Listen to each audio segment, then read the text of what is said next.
जय श्री राधे मित्रों, राधे राधे। आप सभी का हमारे चैनल में बहुत बहुत स्वागत है।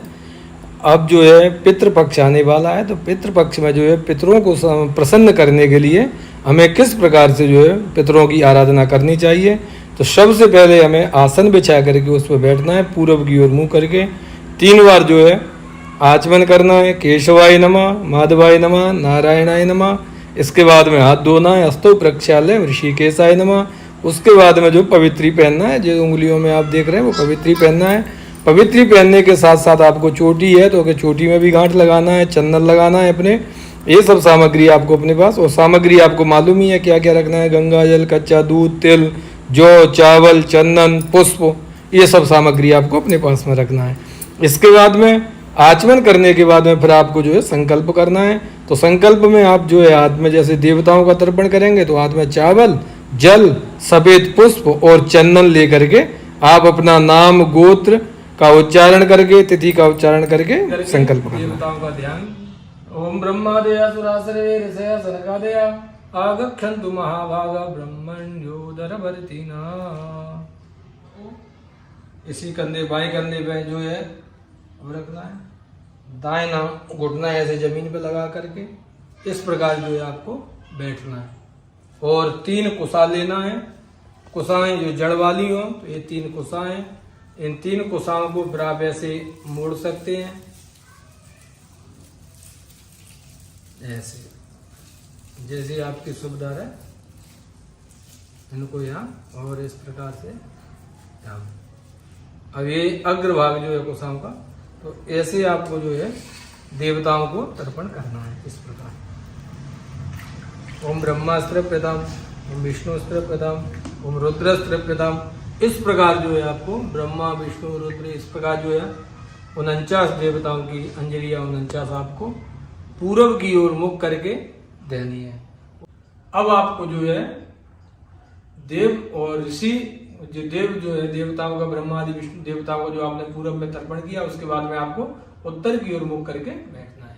उत्तर की ओर मुख करके बैठ करके आपको सबसे पहले जनेऊ को कंठी की तरह करना है इस प्रकार, और एक गमछा भी आपका कंठी की तरह ही रहेगा इस प्रकार। एक कंठी की तरह जनेऊ हो गया, अब गमछा हो गया। और आपको कोई भी मतलब घुटना जमीन पर नहीं लगाना है, आपको जो हाथ में लेना है इस प्रकार। ये जो ले लिए, अब जो है काव्य तीर्थ से आपको 2-2 अंजलि जो है दिव्य मनुष्यों के लिए, दिव्य मनुष्य यानी सनक, सनंदन, सनातन, संत कुमार जो ऋषि हैं उनके लिए 2-2 अंजलि आपको देना है।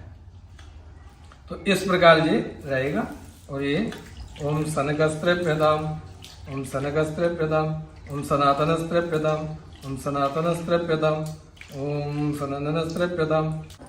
जो है पितृ तर्पण जो है दक्षिण दिशा की ओर मुख करना है। और किस तरीके से बैठना है, तो पहले बायां घुटना जो है इस प्रकार जमीन पे लगा करके बैठना है आपको। जनेऊ को आपको अपसभ्य करना है, अपसभ्य यानी उल्टा होगा।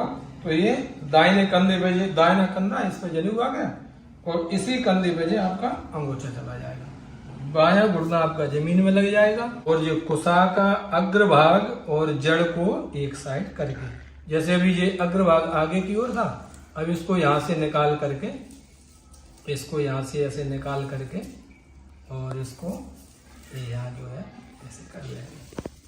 तो अब ये जड़ और ये आगे का भाग ऐसे करना है। और ये पितृ तीर्थ है, जैसे आपको पहले ही बताया। एक चीज और आपको बता दूं कि तर्पण जो है कितने प्रकार का तर्पण है। तर्पण जो है 6 प्रकार का तर्पण है। तो सबसे पहले जो हमने किया था वो देव तर्पण था, दूसरे नंबर पर ऋषि तर्पण, ये पूरब की ओर मुख करके आपको करना है। उसके बाद में दिव्य मनुष्यों का तर्पण जो है आपको उत्तर की ओर जो है 7 दूनी 14 अंजलि जो बताया था वो आपको उत्तर की ओर देना है। उसके बाद में फिर जो है आपको दक्षिण की ओर मुख करके दिव्य पितृ तर्पण जो दिव्य पितृ है उनका तर्पण है। तो ये 3-3 अंजलि आपको, ये पितृ तीर्थ है तो यहाँ से ऐसे देना है इस प्रकार जो है, इस प्रकार आपको, क्योंकि ये कुसा का जड़ और जो कुसा का अग्रभाग, ये अग्रभाग जो आप देख रहे हैं, तो ये सब एक साइड हो जाएगा। इस प्रकार देना। पात्र में जो है आपको दूध मिलाना है इस प्रकार, और काले तिलों को आपको पात्र में ही डाल लेना है। चाहे तो आप हाथ में भी रख सकते हो और पात्र में भी डालना है। अब वो जो है जो दिव्य, अब जो है तिल ले लिया आपने। अब तिल का विशेष क्या है कि तिल जो है, मतलब तिल से जो है घर में तर्पण नहीं किया जाता है, किंतु जैसे संक्रांति है, अमावस्या है, व्यतिपात योग है, इनमें ये सब नियमों के बाद भी आप जो है घर में तर्पण कर सकते हैं काले तिल से। तो काले तिलों को लेना है। अब 7 बार जो है आपको दिव्य पितरों के कव्य बार आदि जो दिव्य पित्र हैं उनकी 7-21 अंजलि आपको पहले देना है। तो इस प्रकार 3-3 अंजलि देना है। उन कव्य बार तृप्यताम तस्मै स्वधा नमः, तस्मै स्वधा नमः, तस्मै स्वधा नमः और तस्मै स्वधा नमः आपको बोलना है। तो 3 अंजलि आपको जो है इस प्रकार 7 बार देना है। तो 7-21 अंजलि ये दिव्य पितरों का तर्पण हुआ। इसके बाद में आपको 14 बार इसी प्रकार से 3-3 अंजलि ओम यम तृप्यताम यमाय नमः, यमाय नमः, यमाय नमः, धर्मराजाय नमः, धर्मराजाय नमः, धर्मराजाय नमः, इस प्रकार 42 बार जो है आपको 3-3 अंजलि यम तर्पण है। जो यम को जो है 14 बार तर्पण किया जाता है। और एक अंजलि में यमाय नमः यानी 3 बार आपको तर्पण करना है। धर्मराजाय नमः 3 बार तर्पण करना है। इसके बाद जो है आपको यम तर्पण के बाद में आपको पितृ तर्पण करना है। पितृ तर्पण में आप आगच्छन्तु मे पितरा इमं ग्रहणन्तु जलांजलिम, ऐसी भावना करते हुए कि हमारे पितर आए और यह जलांजलि को ग्रहण करें। तो आप जो है 3-3 अंजलि अपने पिताजी को ये पितृ तीर्थ से नाम और गोत्र बोल गए। अस्मद गोत्र अमुक पिता अमुक नामना अमुक शर्मणा इदम तिलोदकम गंगाजलम तस्मै सुधा नमः, तस्मै सुधा नमः, तस्मै सुधा नमः। इस प्रकार जो है पिताजी को देना है 3। इसके बाद में फिर जो है दादा, मतलब पिताजी के बाद दादा आएंगे तो दादाजी को भी आपको 3 बार गोत्र नाम बोल करके तस्मै सुधा नमः, तस्मै सुधा नमः, तस्मै सुधा नमः। फिर इसके बाद में परदादा को भी आपको 3 बार तस्मै सुधा नमः, तस्मै सुधा नमः, तस्मै सुधा नमः। ये हो गया आपके पिताजी का, दादा का, परदादा का। अब यहाँ एक और विषय है कि जैसे जिनके पिताजी हैं और जो तर्पण करना चाहते हैं तो वो अपने पिताजी को तर्पण नहीं करेंगे।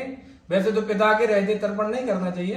जो है जिनके आपको नाम, जैसे दादाजी का नाम याद नहीं है, पिताजी का नाम तो रहता ही है, दादा परदादा का अगर नाम, परदादा का भी नाम नहीं है, तो वसु, रुद्र और आदित्य, ये तीनों को बोल करके आपको 3-3 अंजलि देना है।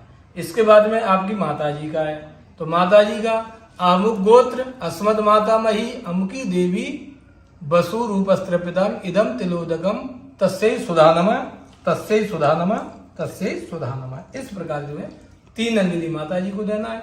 इसी प्रकार दादी को 3 अंजलि और उसके बाद में परदादी को भी आपको 3 अंजलि इसी प्रकार देना है। अब जो है फिर आपको पिता और पिता, दादा, परदादा, माता, दादी और परदादी, इनके बाद में आपको द्वितीय गोत्र यानी मामा पक्ष के गोत्र को आपको जो है देना है। तो जैसे नाना नानी, परनाना नानी और परनाना नानी। नाना पक्ष का अमुक गोत्र अस्मद मातामह अमुक वसु रूपस्त्रपितम इदम तिलोदकम तस्मै सुधा नमः, तस्मै सुधा नमः, तस्मै सुधा नमः। इस प्रकार बोल के नाना को, फिर इसी प्रकार परनाना को, इसी प्रकार परनाना को। इसके बाद में नानी को अमुक गोत्र अस्मद मातामही अमुकी देवी वसु रूपस्त्रम त्रिपितम इदम तिलोदकम तस्यै सुधा नमः, तस्यै सुधा नमः, तस्यै सुधा नमः। ये नानी को। इसके बाद में परनानी को 3 और परनानी को तस्यै सुधा नमः बोलते हुए 3-3 अंजलि आपको देना है। एक अंजलि आपको देना है। सबसे पहले अपनी पत्नी को अमुक गोत्र नाम बोल करके उसका वसु रूपस्त्रपितम इदम तस्यै सुधा नमः, एक अंजलि। उसके बाद अगर आपका कोई बेटा है तो बेटे को भी देना है, बेटी है बेटी को देना है, मामा है तो मामा को देना है, पिता का भाई है तो चाचा ताऊ जो भी है उनको देना है। उसके बाद में मौसी है, मौसी को देना है, बुआ है, पितृ भगनी, पिता की बहन जो है उसको देना है, आपकी बहन है तो आप अपनी बहन को देना है, सौतेला भाई है तो उसको देना है, सौतेली बहन है उसको देना है। उसके बाद में फिर आपको जो है अपने जो आचार्य गुरु जो है अगर उनके परिवार में भी कोई नहीं है तो उनको भी देना है एक अंजलि, गुरु और गुरु पत्नी को। उसके बाद में जो आपका मित्र रहा है तो वो अगर किसी कारणवश चला गया तो उसको भी आप मित्र को भी एक अंजलि देंगे।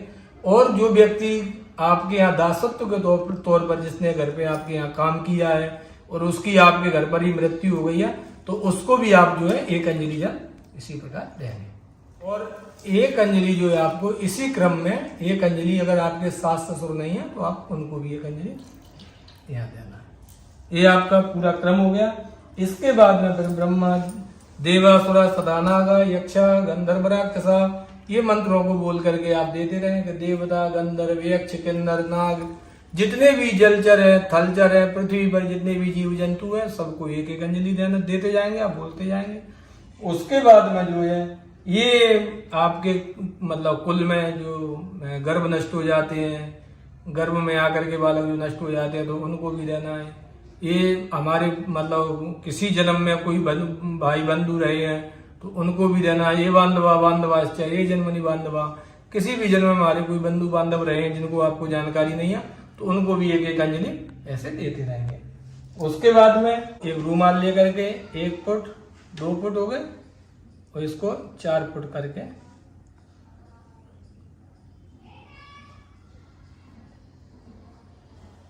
ये 4 फुट हो गए आपके। अब इसमें जो है काली तिल रख करके वस्त्र निष्पीडन जिसको बोलते हैं तो ऐसे करके जो है इसको एक चास्मत को ले जाता अपुत्रा गोत्रिणामृता ते गृहणंतु मया दत्ता वस्त्र निष्पीडनोदकम अपने बाईं तरफ इसको ऐसे निचोड़ देना है। काले तिल को रख करके इसमें जैसे आपको दिखाया है काले तिल रख करके इसको चौलर करके इसको इस जल में ऐसे डुबो के हमारे जो कुल में कोई भी अपुत्री गोत्री रह गया हो उसको वस्त्र निष्पीडन जो है इस प्रकार जो है करना है। इसके बाद में आपको पितामह भीष्म को एक अंजलि देना है। आपको पितामह भीष्म को भीष्म सांत्वनो वीरे वीरा सत्यवादी जितेंद्रिया अविरम धुरे ये पितामह भीष्म को एक अंजलि इस प्रकार आपको देना है। शुद्र पात्र का जो जल रखा है आपका भगवान सूर्य को पूरब की ओर मुख करके अर्घ देना है। शब्द करना है ऐसे करना जी करके भगवान सूर्य को अर्घ देना है। ओम सूर्याय नमः अर्काय नमः भास्कराय नमः। जो है एक एक अंजलि पूरब से तो ये कुशा को जो है अग्रवाल ऐसे करके अब ये प्राचीन्द्राय नमः अग्नय अग्नय नमः दक्षिण यमाय नमः 10 दिशाओं में जो पूर्व पश्चिम उत्तर दक्षिण और 4 कुन्ने और आकाश और पृथ्वी को मिला करके 10 दिशाएं 10 दिशाओं में एक एक अंजलि आपको जल देना है। उसके बाद में फिर आपको ब्रह्मणे नमः ब्रह्मा आदि देवताओं को देना है एक एक अंजलि। यही क्रम रहेगा। ब्रह्मणे नमः विष्णवे नमः 11 अंजलि जो दी है वो देवताओं की ही है जैसे ब्रह्मा अग्नि वाचस्पति पृथ्वी इन सबको मिला करके 11 अंजलि आपको देना है। उसके बाद हाथ में जल ले करके बोलो अनेन यथाशक्ति कृतेन देव ऋषि मनुष्य पितृ तर्पणाख्येन श्री भगवान पितृ स्वरूपी जनार्दन वासुदेव प्रियताम नमः। तो यहाँ जल को आपको छोड़ देना है। बोले हमने जो तर्पण किया वो पितृ स्वरूपी जनार्दन भगवान नारायण को अर्पण है। इस प्रकार करके हाथ जोड़ के आप अपने स्थान से खड़े हो जाएंगे। आसन के नीचे जल डाल के सक्राय नमः इंद्राय नमः परम्पराय नमः। अब ये जो इसके बाद में फिर ये रूमाल और ये कुशा तो कुशाओं को आप इस प्रकार के लपेट के रख देंगे इसमें वस्त्र में। ये रूमाल जो है जिसपे आपने वस्त्र निष्पीडन किया था तो ये इसमें रख देंगे तो इसमें क्या कुशा भी खराब नहीं होगी, कुशा भी सुरक्षित रहेगी और उठाने में आपको ले जाने में आसानी रहेगी। तो ये सामग्री जो आपको निकालना है तिल जो चावल पुष्प ये सब इस प्रकार से लेना है। जैसे चावल तिल जो इसमें आप गंगा जल भी ले सकते हैं और गाय का अगर दूध मिलता है तो वो भी ले सकते हैं और शहद भी आप ले सकते हैं। तो ये सब ले करके जैसे प्रकार बताया आपको देवताओं की पूरब की ओर एक एक अंजलि और ऋषियों की पूरब की ओर एक एक अंजलि, दिव्य मनुष्यों की उत्तर की ओर 2-2 अंजलि जो 14 है। उसके बाद में दिव्य पितृ की 3-3 अंजलि दक्षिण को, फिर यमादि देवताओं की, फिर पिता पिता दादा परदादा नाना नानी परनाना नानी दादी परदादी इनकी सबकी, फिर आपके जो परिवार के भाई बहन इत्यादि उनको सबको, गुरु मित्र इष्ट जो आपके रहे हैं, आपके यहाँ किसी ने काम किया है, इन सबको आप जो है एक एक अंजलि दें। इस प्रकार से आप तर्पण करें। जय श्री आदि मित्रों।